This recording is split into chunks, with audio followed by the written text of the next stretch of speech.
Love, Death, and Robots was something I had high anticipation for, and I can just say I am in love with it. It's so odd and strange, and not something I was expecting to be as great as it was. I just couldn't stop watching. It's an animation lover's dream come true with how executed it is. It takes you to places you didn't know you wanted to go to. And then you come back to the crushing realization that life isn't as interesting and you can only enjoy this for so long before you're finished watching all of the shorts.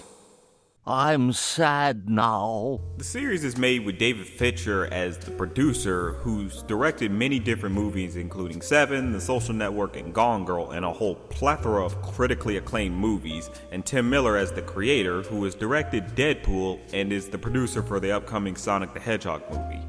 We'll, see where that goes. He's also worked on many different movies, including Scott Pilgrim, so this series comes with a lot of creative talents putting their nice blend onto this. The series itself has no major premise, and it's just made of 18 different shorts, basically just an anthology series of animated short films, all of which are made by different studios and directors, and with different animation styles that tell unique stories with a different cast of characters. You get some stories focusing on underground beast fighting rings, others that focus on three robots acting as tourists around a post-apocalyptic world, and some that focus on Hitler dying over and over again. It clearly doesn't know the concept of normal, which makes it all the more better because you have no clue what you're getting each time. You're practically in for a treat, which is always a good time. It also works as a great showcase for these animation studios to be able to show off these differing styles and storytelling capabilities and prove that animation should once again be taken seriously. So you really got to give props to them. They're trying to show off that this is what animation can do, and it's something that should not be taken as a joke. It is something that can always do these great things. It's just pushing boundaries, and I just absolutely love it for that. That's just a plain kudos. Just kudos to you guys. Thank you very much. The stories and characters are all varying since you have so many different shorts. There's this one short called Three Robots that focuses on three robots. Pretty straightforward. They spend their time just exploring a destroyed city and finding out what humans did when we were alive. Their interactions are what kills me because they're just a group of goofballs. Granted, they make us look totally stupid with how they examine some of the things we do. I absolutely love the pyramid robot. It just tells it like it is. It's just so cynical and I love it. So this is the thing that killed them all? No. Indeed, 'twas their own hubris that ended their reign, their belief that they were the pinnacle of creation, that caused them to poison the water, kill the land, and choke the sky. In the end, no nuclear winter was needed, just a long, heedless autumn of their own self-regard. You okay? Yeah, sorry, thought that would sound better than, nah, they just screwed themselves by being a bunch of morons. Yeah, you can't just crack one of those off, you gotta warn us. Tip for next time. There's another story focusing on a woman witnessing a murder, and boy, the ending of it is pretty trippy. I will admit it's fairly the weaker out of all of them, mainly because the narrative is so muddy by the trippy beginning and ending. It's just kind of an odd thing. It is nice though, visually it does have some interesting things and sort of provocative imagery going on in it. It's just when you're watching it and then you get to the end of it, it's like, you don't feel too great about it. It's like, that was just kind of odd and not in the very good way. Another short called Sucker of Souls, where a group of explorers go searching through an old cave and discover these hideous vampires that are afraid of cats. I don't get it either, but damn it, it's entertaining with how the characters play off of each other and try to save themselves. It's just plain fun seeing them just be afraid of this whole area and try to figure out what the hell they need to be doing. It's just really good fun and it's very well executed. There's this very strange short called When the Yogurt Took Over that focuses on how a dairy product took over the world and brought great prosperity to us all. I honestly thought robots would be our supreme overlords. Never would have guessed yogurt. I'm on to you, Dannon. There's also my favorite out of all of them called Good Hunting, which is about a Chinese spirit hunter growing up in a colonized steampunk Britain and having a long-lasting friendship with something called a Huli Jing, which is a nine-tailed fox creature that ended up having her body torn apart and turned into a robot by sleazy scumbags who wanted her for sex. Pretty brutal stuff, but that's why I love it. They're not willing to sugarcoat. It's mostly my favorite because of its great sense of emotion and storytelling. It almost feels like a Disney short. Granted, this is more violent.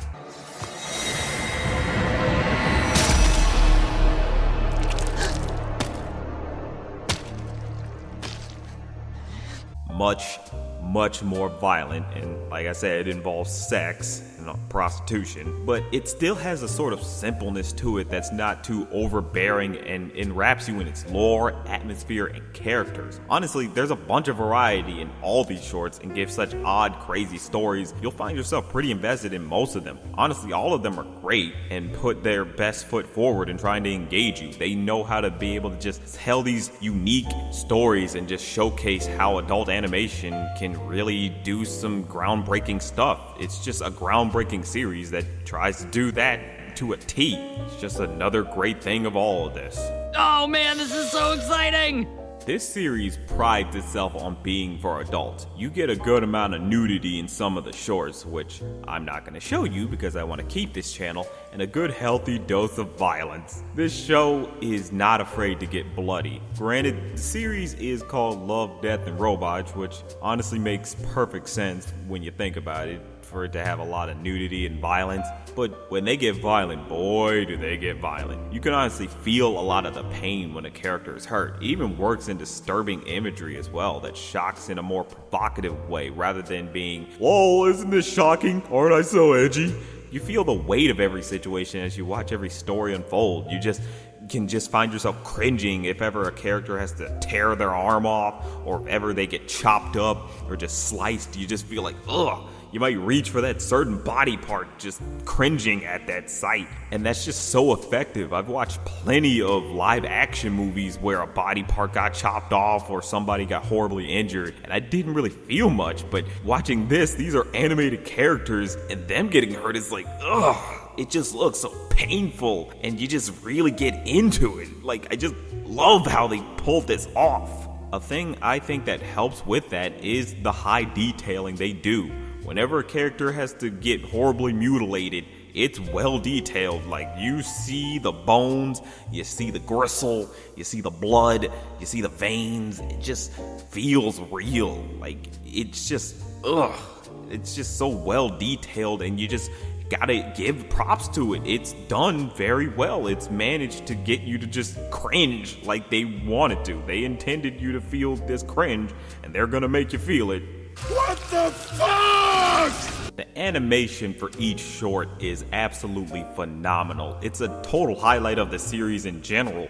All the shorts are made using different styles and pushing some limit as to what can be done. Some shorts are in a realistic 3D CGI style that sometimes can make you feel like you're watching an actual live action short instead of a CGI one. Others can be hyper stylized 3D using cell shading, and other shorts could be in just very fluid 2D. Some even go as far as to blend the two and make a dynamic experience. A lot of the time you get these downright gorgeous atmospheric backgrounds, or you'll get close, tight backgrounds with excellent use of camera angles that showcase a dynamic sense of cinematography. They even have shorts that play around with unique blends of colors. Probably the prettiest short would be Zima Blue with its brand of clashing colors and sleek design. It feels so much like a well-crafted painting, which honestly feels right because it's about a guy who's an artist. So it just works to its advantage big time. There's even one live action short that uses fast moving CGI in a fridge. It's very strange, but you do find yourself kind of encased in what's going to happen with that. It's still a nice short, definitely a good one. The studios that made these shorts were clearly trying to show off as many possibilities of animation as possible, and this series is just animated excellence. Plain and simple. You just feel like this is something that is trying to push boundaries, and it succeeds in that regard to a T. What's the point of this thing? Apparently there's no point, they just had them. This is a phenomenal anthology series that proves how much of a powerhouse animation can truly be. All the stories that are told are well crafted and very emotionally driven. All the characters you get to experience keep you well invested in everything going on with them. The animation of each individual short are cinematically done so you feel like you're watching a mini movie with each one. Sure, a small few might not be up to your level of entertaining or so, or engaging, but you still have a good selection to pick from. So I say just watch all of them and find out what you're gonna like. This whole series is just excellence at its finest, and any true animation fan will fall in love with it. But that's just a thought.